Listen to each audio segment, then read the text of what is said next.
আসসালামু আলাইকুম I love reviewers. চলে এলাম আজকেও আপনাদের জন্য খুবই গুরুত্বপূর্ণ একটা মজার রেসিপি নিয়ে। সেটা হচ্ছে সারা বছর আম কিভাবে সংরক্ষণ করে রাখবেন সে প্রস্তুত প্রণালী নিয়ে। যেহেতু আমরা এই আমের সিজনটা প্রায় ১ বছর পর আসে, তো আমরা চাইলেও কিন্তু কাঁচা আমটা সবসময় হাতের নাগালে পাই না। আর সেটা কিভাবে পাবেন বা কিভাবে সংরক্ষণ করবেন সারা বছরের জন্য সেটা আজকে আমি ভিডিওতে দেখিয়ে দেব। তো প্রথমে আমি সেজন্য এই যে এখানে পানি নিয়ে নিলাম, আর সাথে আমি বড় চামচের ২ চামচ লবণ নিয়ে নিয়েছি।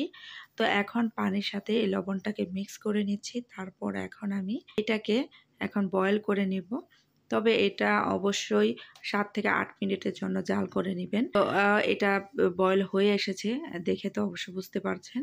আর এই পর্যায়ে আমি গ্যাসের চুলাটা অফ করে দিচ্ছি। এটাকে আমি একটু ঠান্ডা করে নিব।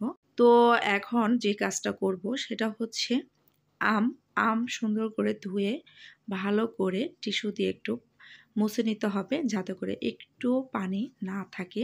পানি যদি থাকে তাহলে কিন্তু আমটা সংরক্ষণ করে রাখতে পারবেন না, এতে নষ্ট হয়ে যাবে। তো আমি প্রথমে এই যে আমটা মুছে তারপর এখন আমি কেটে নেব। তো আপনারা আপনাদের পছন্দ অনুযায়ী কেটে নিতে পারেন, লম্বা, গোল বা কিউব আকারে, যেভাবে পছন্দ হয় ঠিক ওইভাবে দিয়ে এটা কেটে নিতে। তো এভাবে রাখলে কিন্তু আপনি সারা বছর এভাবে কাঁচা আমটা বা কাঁচা আমের স্বাদটা আপনি নিতে পারেন। আপনি চাইলে এটা নর্মাল ফ্রিজে রেখে দিতে পারেন, তাছাড়া আউটিংও রাখতে পারেন। তো এভাবে করলে আপনার কোনো ভিনেগার বা তেল বা কোনো মেডিসিনের প্রয়োজন হয় না। খুবই সিম্পল উপকরণ দিয়ে আপনি এটা রেখে দিতে পারবেন বা এটাকে সংরক্ষণ করে রাখতে পারবেন। তো যাই হোক, আমগুলো কাটা হয়ে গেছে। এখন আমি এই যে কাচের ২টা জার নিয়েছি। অবশ্যই চেষ্টা করবেন কাচের জার নিতে, এতে করে কি হয় আমগুলো ভালো থাকবে। আর প্লাস্টিকের জারে করলে এটা কিন্তু নষ্ট হওয়ার সম্ভাবনা থাকে।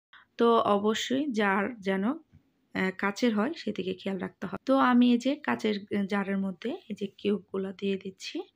তো আমের কিউব দেওয়ার পরে আমাদের যে কাজটা করতে হবে সেটা হচ্ছে যে ফুটন্ত পানি আমি রেখেছিলাম ঠান্ডা করার জন্য, তো সেই পানিটা আমি এখন জারে দিয়ে দেব।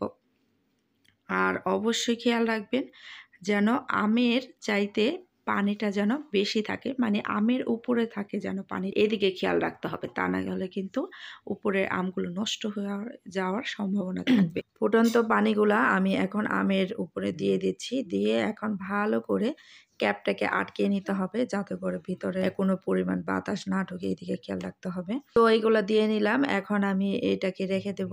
তো আপনাদের কাছে কেমন লেগেছে আমার এই সারা বছরে আম রাখার সংরক্ষণের পদ্ধতিটা অবশ্যই কমেন্টসে জানাবেন। আর আপনারাও চাইলে এইভাবে সারা বছরের জন্য রেখে দিতে পারেন। তো আজকের জন্য এখানে বিদায় নিচ্ছি। ওকে, আল্লাহ হাফেজ।